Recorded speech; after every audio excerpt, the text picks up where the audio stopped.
Assalamualaikum warahmatullahi wabarakatuh. Saya Arin dari MIPA 5 ingin menceritakan hikayat Hang Tuah.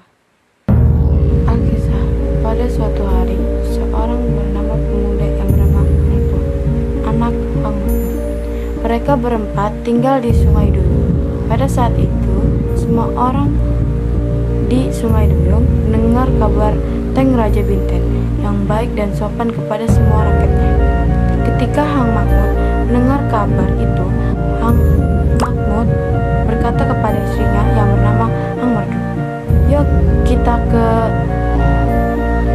Bintan, negeri yang besar itu. Apalagi kita orang yang miskin. Lebih baik kita pergi ke Bintan agar lebih mudah mencari kerja." Lalu pada malam harinya, Hang Mahmud bermimpi bulan turun dari langit. Cahayanya penuh dan di atas kepalanya Hang Tuah. Siang harinya, Hang Mahmud pun menceritakan mimpinya kepada istrinya dan anak. Setelah mendengar kata suaminya, Dang Merdu pun langsung memandikan dan mengeluarkan anaknya. Setelah itu, memberikan anaknya kain, baju, dan ikat kepala sebab putih. Lalu Dang Merdu memberi makan Hang Tuah nasi kunyit dan telur ayam. Ibunya juga memanggil para pemuka agama untuk mendoakan keselamatan untuk Hang Tuah. Setelah selesai, dipeluklah anak itu. Kata Hang Mahmud kepada istrinya, "Dapun anak kita jaga baik-baik, jangan diberi main jauh-jauh." Keesokan harinya, seperti biasa, Hang Tuah membelah kayu untuk persediaan. Lalu ada pemberontakan yang datang ke tengah pasar. Banyak seorang yang mati dan luka-luka. Orang pemilik toko meninggalkan tokonya dan melarikan diri ke kampung. Emparlah negeri Bintan itu yang terjadi kekacauan di mana-mana. Ada seorang yang sedang melarikan diri dan berkata ke Hang Tuah, "Hai Hang Tuah, hendak matikah kau?" Maka Hang Tuah sambil membelah kayu, "Negeri ini memiliki prajurit dan pagai yang akan membunuh. Ia pun akan mati olehnya." Waktu ia sedang berbicara, ibunya memiliki bahwa pemberontak itu menuju Hang Tuah. Sambil mengunusnya kerisnya, maka ibunya berteriak dari atas toko. Katanya, "Hai anakku, cepat lari ke atas ke toko." Hang Tuah mendengar kata ibunya, ia pun langsung bangkit berdiri dan memegang kapaknya menunggu amarah pemberontakan itu. Pemberontakan itu datang ke hadapan Hang Tuah, lalu meningkamnya bertubi-tubi. Maka Hang Tuah pun melompat dan mengelak dari tikapan orang itu. Hang Tuah pun lalu mengayunkan kapaknya ke kepala orang itu, lalu terbelah kepala orang itu dan mati. Maka seorang anak yang menyaksikan dia akan menjadi perwira besar di tanah Melayu ini. Terdengarlah berita itu oleh keempat kakaknya, yaitu ada Hang Ebat, Hang Kasutri, Hang Ekir, dan Hang Ekui. Mereka pun langsung berlari-lari mendapatkan Hang Tuah.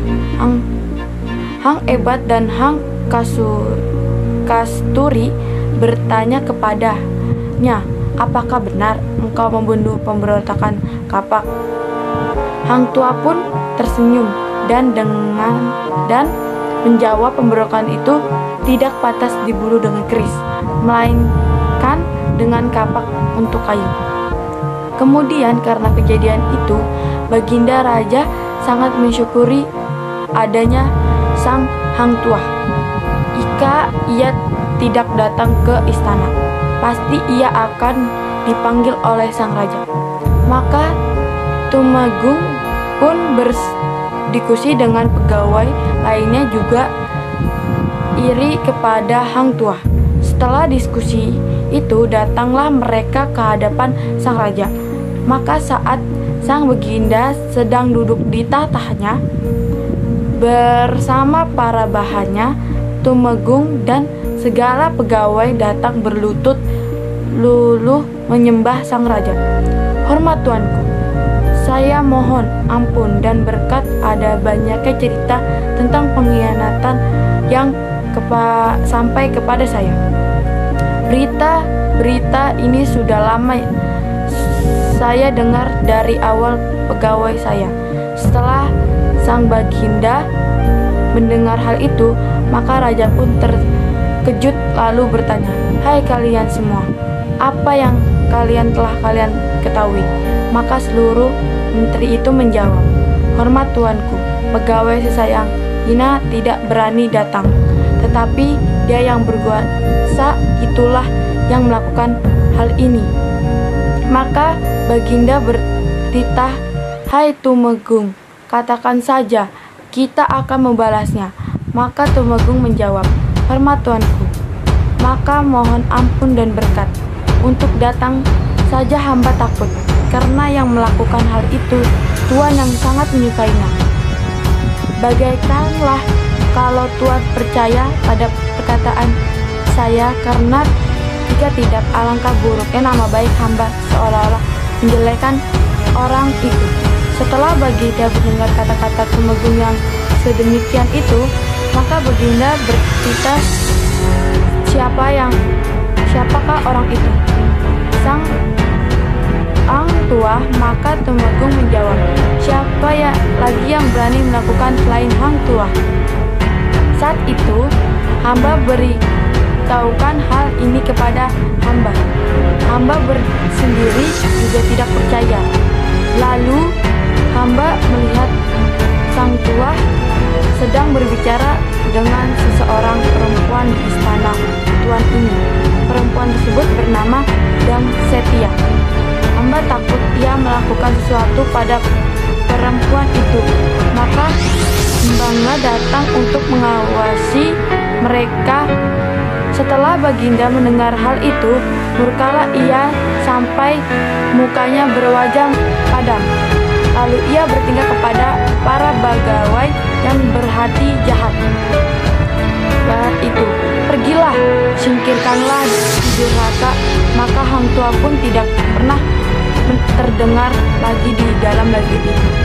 Tetapi Hang Tuah tidak mati, karena si tua itu perwira besar, apalagi menjadi alilah. Kabarnya sekarang ini Hang Tuah berada di puncak gunung Sungai Perang. Di sana ia duduk menjadi raja segala Batak dan seorang hutan. Sekarang pun ia bertemu dengan seseorang, lalu ditanya orang itu. Ia berkata, "Tidaklah tuan ingin mempunyai istri?"